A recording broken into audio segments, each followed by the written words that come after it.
교회는 구원의 방주이다라는 제목으로 말씀을 증거합니다. 여러분 혹시 광명 87호 전재용 선장이라는 분을 아시는지 모르겠습니다. 이분은 1985년도 11월 14일 월남의 보트피플들을 살리는 것으로 이제 그 당시 85년도 당시에 매스컴에 일약 많은 사람들에게 소개가 되었던 인물입니다. 우리 한번 유튜브로 한번 전재용 선장님 이야기를 한번 보시겠습니다. 유튜브 좀 틀어주세요.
2004년 드디어 두 사람의 만남이 이루어졌다.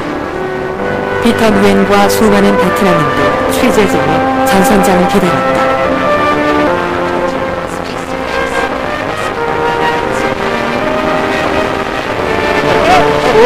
한눈에 전선장을 알아보고 뛰어나가는 피터 누엔. 19년 만에 이뤄진 극적인 만남이었다.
여러분, 이 영상을 보니까 좀 어떠세요?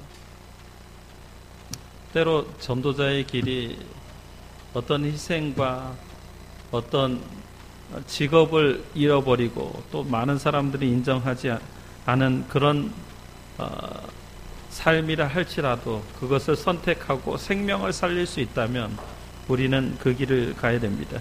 그 당시에 이 말라카 해역에 25척의 배가 지나갔지만 25척의 배가 아무도 구조하지 않았습니다. 그래서 이제 보트 피플 난민들은 4일 동안 굶었어요. 4일 동안 먹을 것을 먹지 못하고 바다를 표류하고 있었는데 26번째 배를 보고 구조를 요청하고 살려달라고 했습니다. 그런데 그 배가 지나가는 모습을 보고 우리는 다 죽었구나. 여기서 바다에서 수장되는구나 라고 생각을 했습니다. 그때에 그 배가 다시 이 전재원 선장이 타고 있던 배가 다시 돌아와서 그들을 구조했습니다. 부산까지 도착하는 동안 14일이 걸렸는데 14일 동안 자신들이 선원들이 먹을 것을 음식을 나눠주고 또 선장이나 어떤 선원들이 써야 될 그 숙소를 제공하고 입을 것을 주고 그 다음에 그들이 필요한 모든 것들을 다 주었습니다. 굶주린 그들을 먹이고 쉬게 하고 안락하게 해줬죠. 그리고 부산에 도착해서 그들은 이제 난민을 수용하는 수용소에 가서 당시에 1년 동안 한국에 거주하다가 그들이 원하는 나라로 갔는데 미국과 캐나다, 프랑스, 호주 등으로 떠나서 그들의 삶을 시작했습니다. 그런데 문제는 전재용 사장님은 그 한국에 도착하자마자 회사에서 해고 통지서를 받습니다. 회사의 명령에 불순종했다는 이유로, 그리고 국가에서 또 이제 불련받아서 여러 가지 고난을 당했습니다. 그리고 지금은 통영이라는 지역에 가서 멍게잡이로 생계를 유지하고 있는데, 그런데 그분의 아름다운 뜻이 기념되어서 2009년도에 국회 인권 포럼이 수여하는 그 해의 인권상을 수여했습니다. 또 그는 TV 프로나 뉴스에도 여러 번 소개된 적이 있습니다. 또 그분의 이야기가 전해지면서 이장호 감독이라는 유명한 감독이 감동을 받습니다. 그리고 몇 개의 교회와 연합하고 협력을 해서 뜻있는 사업가 집사님들의 협력을 받아가지고 광명 87 프로젝트라는 지금 영화를 만들려고 준비하고 있습니다. 이 죽어가는 사람들을 살려낸 이 아름다운 일이 바로 한국 사람이라는 것이 얼마나 자랑스러운 일인지 모릅니다. 여러분, 역시 사람을 구조한다는 것은 너무나 귀하고 아름다운 일입니다.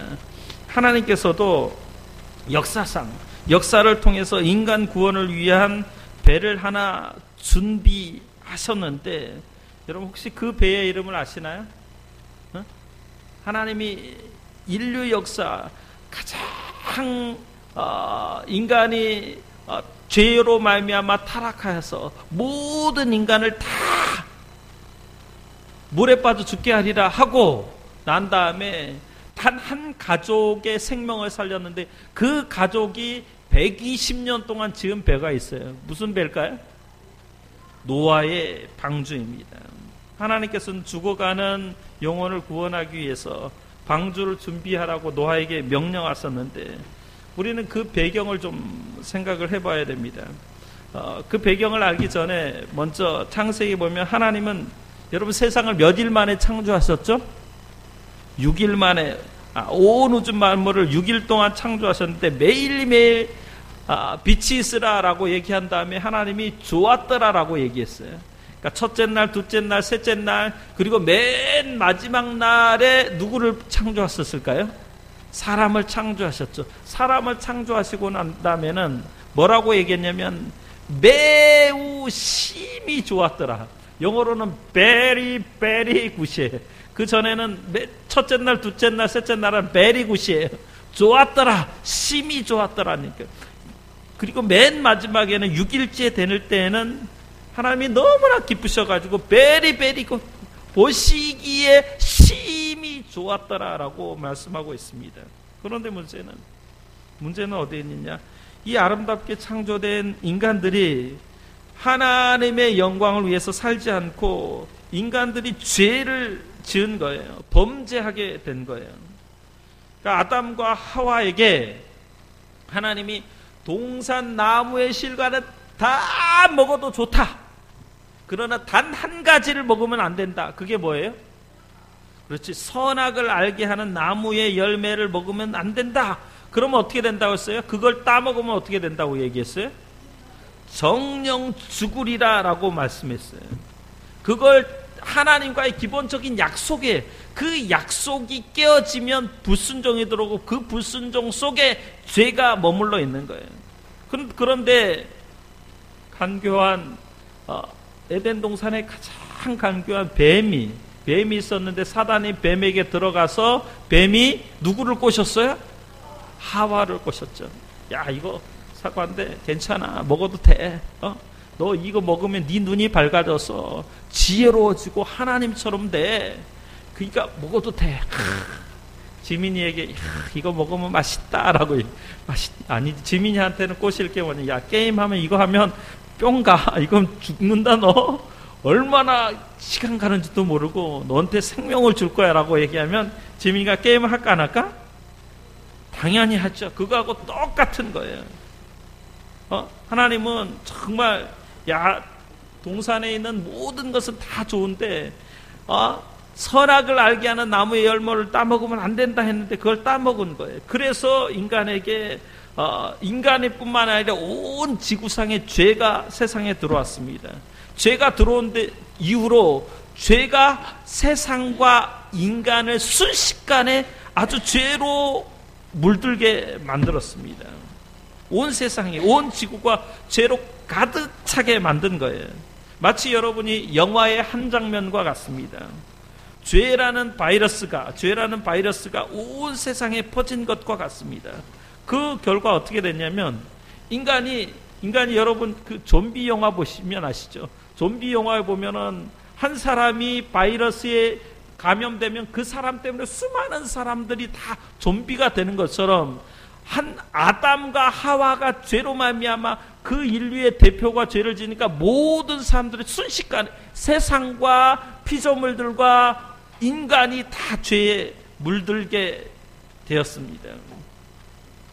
그 결과 죄에 조종당하는 인생이 된 거예요. 결국 온 인류는 다 포악해지고 강포해지고 죄로 물들게 되었다고 성경은 말씀하고 있습니다. 하나님께서는 그때 오늘 본문에 보면 그때 어떤 일이 있었냐면 인간을 지으셨음, 인간을 만드셨음을 한탄하셨다고 성경은 말씀합니다. 그 말은 무슨 말이냐면 인간을 만드신 거 후회한 거예요. 때로 우리가 결혼해서 자녀들이 말썽 부리고 나면 내가 결혼한 것이 후회되기도 해요. 이 자녀들을 왜 낳았을까라는 그런 생각이 들기도 하는데 하나님도 그러셨어요. 하나님이 지으신 세상의 만물 중에 뜸인 인간이 하나님의 형상을 받고 그 하나님의 대리자로 이 땅을 다스릴 수 있는 그 고난을 받은 인간이 죄에 빠져서 온 세상이 죄로 물드니까 하나님이 인간을 지으신 걸 한탄하고 후회하셨어요. 그래서 창세기 6장 6절 한번 다 같이 한번 읽어봅시다. 시작. 다 크게 다시 시작.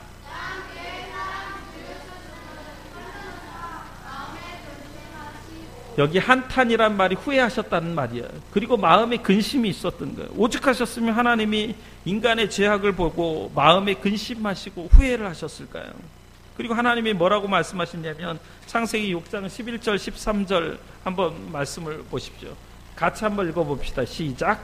그때 온 땅이 하나님 앞에 부패하여 포악함이 땅에 가득한지라. 하나님이 보신즉 땅이 부패하였으니 이는 땅에서 모든 혈육 있는 자의 행위가 부패함이었더라. 하나님이 노아에게 이르시되 모든 혈육 있는 자의 포악함이 땅에 가득함으로 그 끝날이 내 앞에 이르렀으니 내가 그들을 땅과 함께 멸하리라. 그러니까 세상이 끝날이 됐다는, 끝장날 때가 됐다라는 거예요. 왜요? 왜 그랬을까요? 하나님 앞에서 모든 것이 부패했으니까. 포악하고 포악함이 가득했으니까. 여러분, 부패라는 것은 썩었다라는 말이에요. 썩었다라는 말이에요. 그래서 사람들이 신약 성경에 보면 썩어짐의 종노릇하게 되었다. 썩어짐이 뭐냐? 여러분, 사람이 죽으면 어떻게 될까요? 썩어요. 세상 모든 것들은 다 썩을 거예요. 그러니까 썩을 것, 썩어짐의 종노릇하는 것이 무슨 의미냐면 사망을 얘기해. 모든 인간은 사망에 이르게 된다라는 것을 극단적으로 설명할 때 썩을 것이라고 얘기해요. 썩었다라는, 부패했다. 썩은 것은 죽음을 설명하는 단어입니다. 그리고 포악했다라는 말은 공동 번역 성경에 보니까 무법천지가 되었다라는 말이에요. 그러니까 하나님께서 창조하신 아름다운 자연이, 그러니까 베리고 심히 좋았더라, 매우 좋았더라라는 그 자연이 다 썩어버렸고 무법천지가 되어버렸다라는 거예요. 그래서 하나님께서는 마음에 아주 놀라운 결심을 하시죠. 13절 하반절에 보니까 13절 하반절에 다 같이 한번 읽어봅시다. 시작. 그들을 땅과 함께 멸하리라. 내가 그들을 땅과 함께 멸하리라. 하나님이 그들을, 인간들을 땅과 함께 멸하리라는 그런 어떤 심판을 예고하시죠. 하나님의 속성은 두 가지가 있어요. 하나님은 공의의 하나님이기도 하고 또 하나님은 사랑의 하나님이기도 합니다. 하나님은 공의의 하나님이시기 때문에 공의의 하나님은 죄에 대해서는 반드시 심판하셔야만 해요. 죄에 대해서는 그 아들 독생자 예수 그리스도라도 인간은 죽어야만 해요. 그게 공의의 하나님이에요. 그러나 또 하나님은 사랑의 하나님이셔요. 동시에 하나님은 사랑의 하나님이셔요. 인간을 심판하시기 전에 그래도 그 인간들에게 또 한 번의 기회를 주시기를 원하셨습니다. 비록 인간의 죄에 빠졌지만, 인간이 범죄하였지만 그런 인간들을 위하여 하나님은 한 가지 계획이 계셨습니다. 그 계획이 뭐냐? 방주를 만들 계획을 하신 거예요. 그래서 노아에게 방주를 만들라고 말씀했어요. 내 말을 순종하고 방주를 타는 자마다 보호하심을 입고 구원함을 얻을 것이다.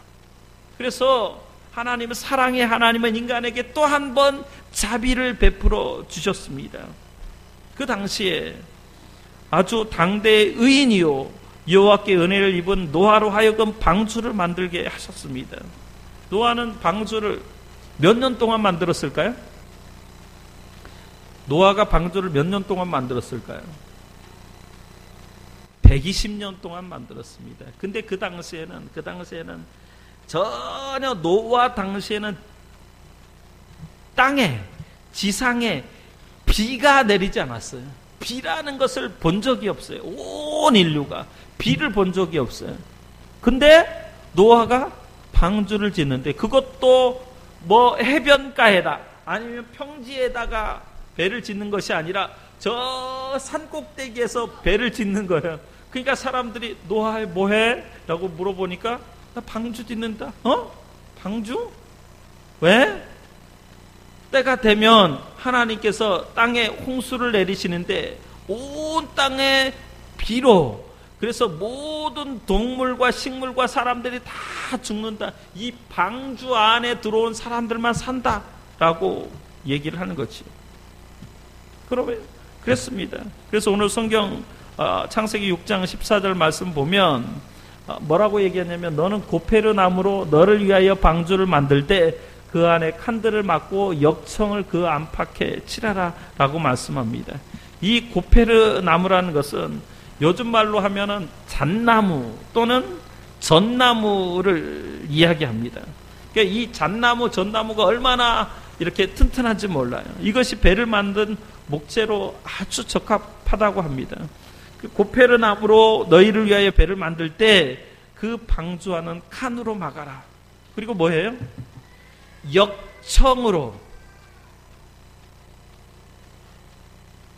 역청으로 그 안팎을 칠하라.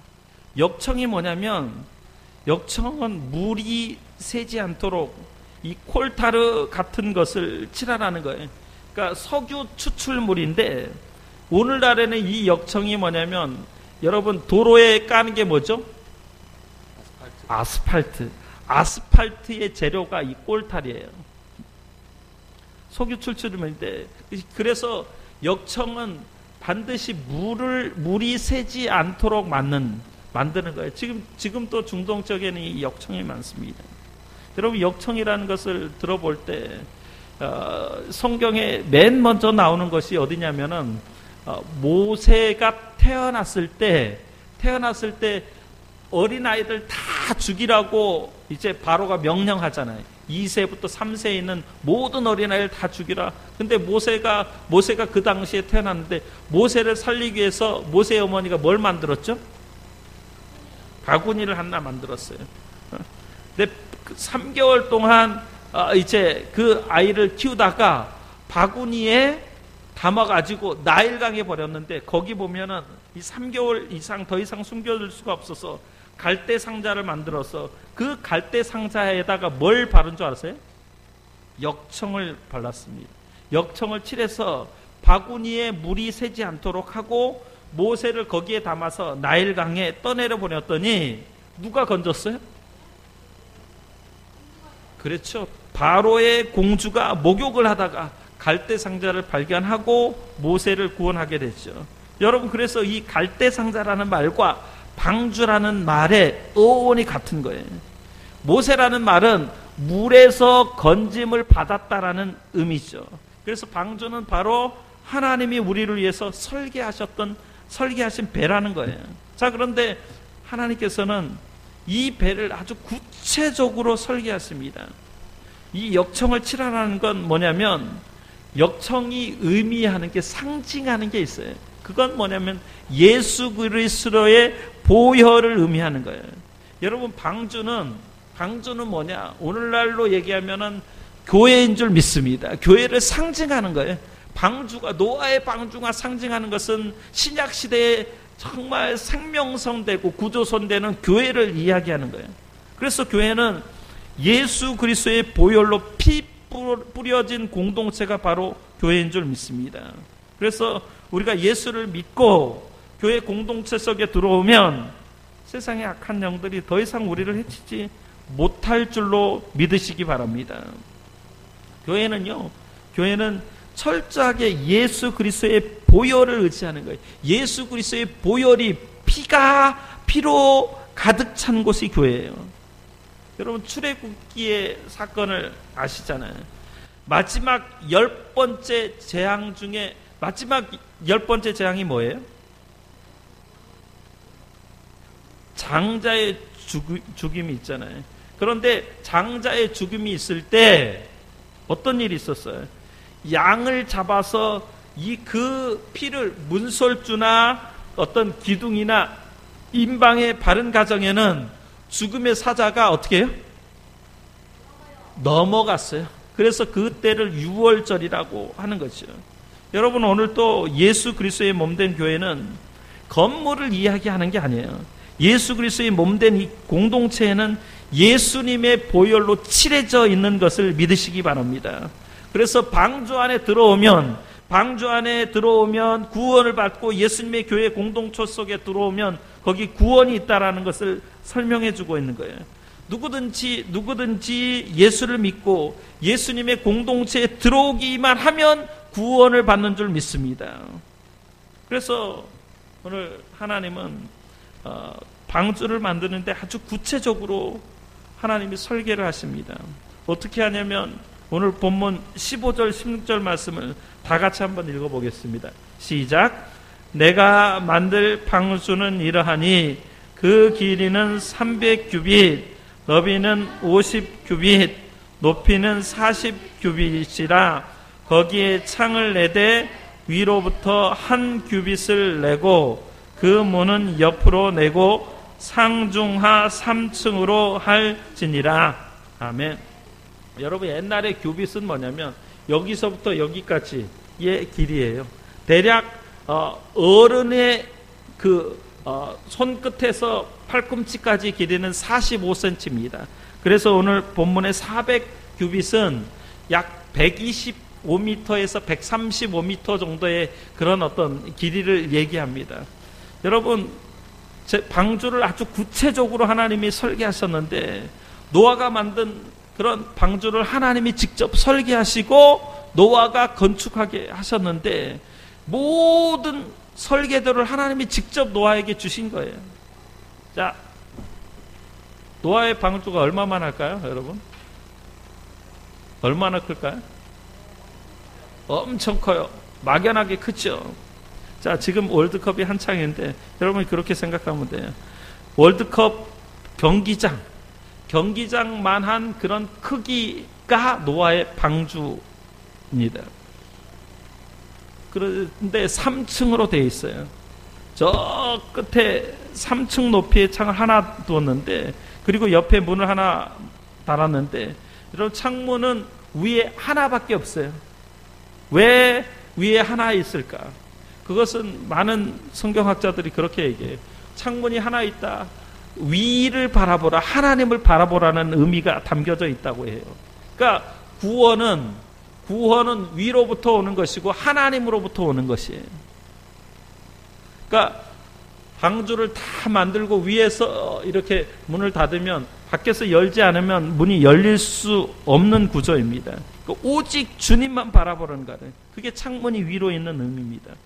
그리고 옆에 문을 하나 내었는데 문은 하나밖에 없는데 그 문을 통해서는 이제 동물들을 다 들어오게 하는 그런 역할을 하게 됩니다. 아마 방주의 크기가 거의 2만 톤급 정도 될 것이라고 얘기해요. 학자들이 지금 그 방주를 이렇게 계산해 보니까 엄청난 크기예요. 그런데 모든 설계도를 하나님이 직접 주셨어요. 하나님이 내려주셨어요. 그리고 성경에 보면은 그 방주가 완성되면 암수 한 쌍씩 모든 짐승을 다 실으라고 했고 또 우리가 읽지 않는 7장을 보면 정결한 것은 7쌍씩 그리고 부정한 것은 2쌍씩 씻도록 그렇게 명령하셨어요. 저는 그 말씀을 보면서 여러분 정결한 것 부정한 것이 다 방주 안에 들어왔다면 오늘날 세상 교회는 깨끗한 사람, 구원받은 사람이 정결한 사람이라고 할 수 있고 부정한 사람, 구원받지 못한 사람도 다 같이 있을 수 있는 거예요. 예수님 말씀처럼 알곡과 가라지, 쭉저기가 함께 세상 끝날까지 있는 것이 교회 공동체의 모습이에요. 그래서 사람들이 교회를 통해서 사람들 보고 실족하고 넘어지고 하는 모습이 결코 아름답지 못해. 세상 끝날까지 예수님이 뭐라고 얘기했냐면 쑥저기가 보이는데 정말 그것은 열매 맺지 못한 건데 그걸 뽑을까요? 얘기하니까 예수님이 뭐라고 얘기냐면 가만둬라. 혹시 쭉정이를 뽑다가 그 쭉정이를 뽑다가 알곡까지 뽑힐까 염려되노라. 주님이 가만두라고 얘기했었어요. 그러니까 오늘날 교회의 모습은, 여러분 교회의 모습은 알곡과 쭉정이가 같이 있다. 정한 자와 정하지 못한 부정한 자가 함께 있다라는 것을 기억해야 됩니다. 그래서 오늘 방주의 모습, 방주가 교회를 상징하는데 특별히 방주는 특징이 있어요. 오늘날 배는 다 나침판도 있고 키도 있는데 이 당시에 노아의 방주는 나침반도 없고 키도 없고 어디로 가야 할지를 몰라요. 그 다음에 뭐 동력도 없어요. 무슨 동력을 돌려서 앞으로 추진할 수 있는 엔진이나 제트기관이 있는 것도 아니에요. 그저 물에 흘러가는 거예요. 다시 말하면 이게 노아의 방주가 설명하는 것은 뭐냐면 그 방주를 움직이게 하시는 분이 하나님이라는 거예요. 방주를 인도하시는 분이 하나님이에요. 그러니까 자 따라합시다. 교회는 하나님의 교회입니다. 교회는 철저하게 주인이 하나님이세요.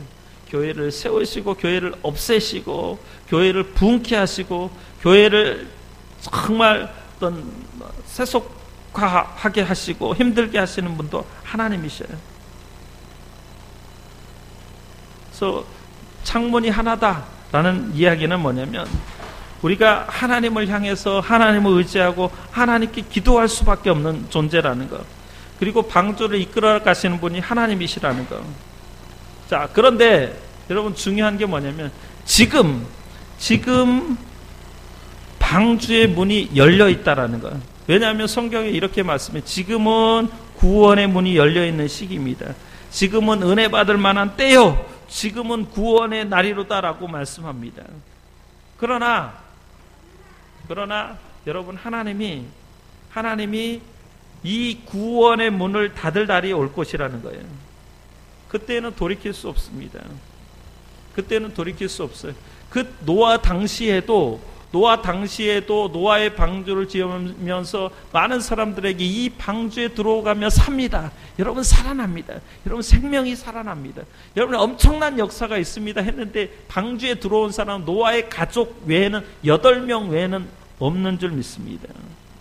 그래서 우리에게 정말 중요한 것은 뭐냐?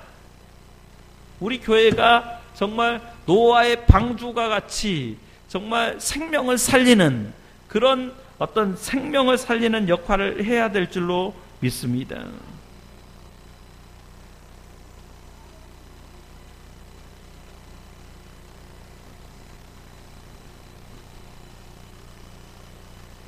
하나님이 문을 닫으시면 다시 그 문을 열을 사람이 없습니다. 그때는 돌이킬 수 없습니다. 우리도 마찬가지죠. 오늘도 우리는 교회라는 방주를 통해서 보호받고 구원받습니다. 그러나 이제 하나님께서는 때가 되면 우리를 영원한 새하늘과 새 땅 천국으로 인도하실 줄 믿으시기 바랍니다. 방주에는 나침반도 없고 키도 없고 방향도 없고 동력 장치도 없습니다. 오직 하나님이 인도하십니다. 오직 방주에 탄 사람들은 아무것도 할 수 없는 거예요. 방주 안에서 할 수 있는 것은 오직 기도하는 것 외에는 없습니다. 내가 내 힘으로 구원받을 수 있는 길은 없어요. 내가 착한 일을 많이 해서 구원받는 것이 아닙니다. 여기서 구원받은 사람들은 그러니까 뭐 착하냐, 공부를 열심히 했느냐, 부자냐 이런 것 다 중요하지 않습니다. 정말 중요한 것은 뭐냐면 방주에 탔느냐 타지 않았느냐. 오늘날 교회라고 속해 있는 이 교회 공동체 속에 속했느냐 속하지 않았느냐가 중요합니다.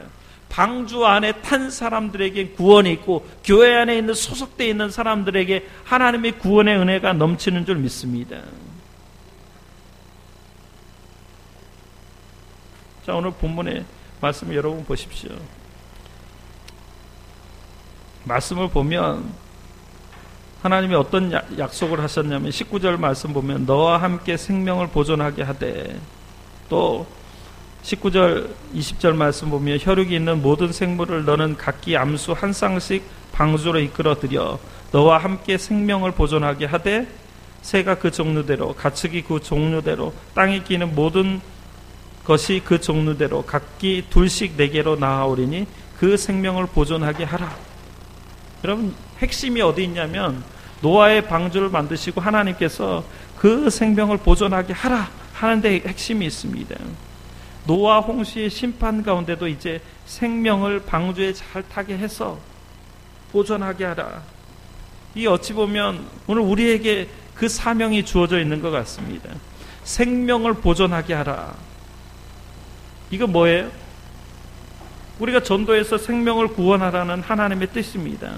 하나님은 오늘 우리에게 이 방주와 같이 세우신 하나님의 몸된 성도 교회를 통해서 세상의 세파에 떠나려가는 사람들을 구원하기를 원하십니다. 그게 바로 전도의 명령입니다. 여러분, 부활하신 예수님께서 이제 40일 동안 제자들과 함께 거니시다가 40일 후에 승천하시면서 주님이 명령하신 주님의 대위임령, 대명령이 뭐예요? 마태복음 28장 19절 이후의 말씀을 보면 하늘과 땅의 모든 권세를 내게 주셨으니 그러므로 너희는 가서 모든 민족을 제자로 삼아 아버지와 아들과 성령의 이름으로 세례를 베풀고 내가 너희에게 분부한 모든 것을 가르쳐 지키게 하라. 이게 뭐예요? 전도의 명령인 거예요.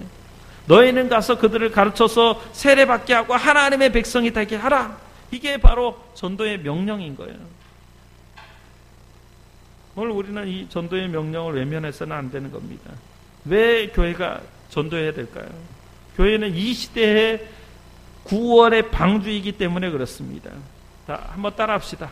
교회는 구원의 방주입니다. 여러분들이 구원의 방주가 되어야 돼요. 노아 시대에는 방주를 만들게 하셔서 죽어가는 영혼들을 구하게 했다면 이 시대에는 교회를 세워서 교회를 세우셔서 교회를 통하여서 영혼을 구원하게 했다는 겁니다. 바로 교회는 이 시대의 방주이기 때문에 우리가 전도를 중단해서는 안 되는 거죠. 교회가 여러분, 저는 교회에서 10년 동안 부목사 생활했고 전도사 생활 10년 했는데 교회가 보니까 마치 유람선처럼 먹고 마시고 그냥 친교하고 즐기고 그런 것으로 끝나는 모습을 많이 봤습니다. 그게 유람선인 거예요. 교회는 결코 유람선이 아니라 구조선입니다. 유람선은 놀러 다니는 것이 목적이고 사람들이 그냥 모여서 그냥 예배하고 그렇게 사는 것이 목적입니다. 근데 구조선은 그렇잖아요. 구조선은 죽어가는 사람들을 건져내는 것이 구조선입니다. 우리끼리 재미있게 놀고 친교하고 교제하고 그런 것이 목적이 아닙니다. 죽어가는 영혼들을 구조하는 구조선이 되어야 됩니다. 전재용 선장처럼 죽어가는 사람들을 살려내고 건져내는 그것이 오늘 이 시대에 오늘 우리 성도교회가 해야 될 교회의 역할인 줄 믿습니다. 그래서 교회는 방주가 돼야 되는 거예요. 왜 방주가 되냐? 왜 우리가 전도해야 되느냐? 예수 그리스도 외에는 구원이 없습니다. 요한복음 10장 9절 말씀 보면 내가 문이니 누구든지 나로 말미암아 들어가면 구원을 받고 또는 들어가며 나오며 꼴을 얻으리라 라고 말씀합니다. 내가 문이니까 누구든지 나로 말미암아 들어가면 구원을 받는다고 말씀합니다. 예수님은 오직 유일한 구원의 문입니다. 요한복음 14장 6절 말씀 내가 곧 길이요 진리요 생명이니 나로 말미암지 않고는 아버지께로 올 자가 없느니라 라고 말씀했습니다. 구원의 문은 오직 예수 그리스도 외에 한 분밖에 없는 줄로 믿습니다.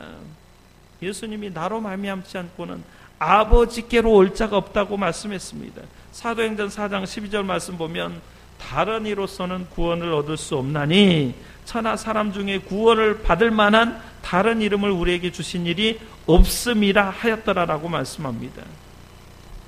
그러면 여러분 교회가 이 땅에 존재하는 이유가 뭐예요? 예수의 복음을 전하기 위해서 하는 거예요. 내가 받은 구원, 내가 받은 영생, 내가 받은 이 귀한 그런 은혜들을 세상에 나를 통하여 흘러 넘치게 하기 위해서 존재하는 거예요. 그게 바로 전도하는 거예요. 다른 구원의 방법이 없기 때문에 노아의 방주처럼 때가 되면 하나님께서 역사를 심판하실 그날이 올 겁니다.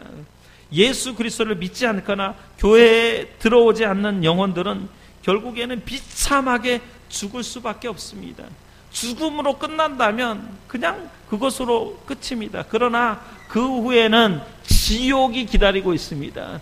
구더기도 죽지 않는 그 지옥이 기다리고 있습니다. 하나님께서는 이 시대에 방주로 교회를 준비하셨습니다. 오늘 우리 성도들은 전도함으로 그 영혼을 그리스도에게로 인도할 수 있는 저와 여러분 되어야 될 줄로 믿습니다. 그게 하나님이 우리를, 그러니까 건물이 아니라, 여기 이 건물이 아니라 저와 여러분 한 사람 한 사람이 교회예요. 우리를 살려둔 이유가 뭐냐면 나를 통하여 구원의 방주가 되고 나를 통하여 생명을 살리는 역할을 하기 위하여 최후의 보루로 하나님이 우리에게 이 사명을 주신 줄 믿습니다. 이 사명을 잘 감당하는 저와 여러분들 되시기를 예수 이름으로 축원합니다. 기도합니다.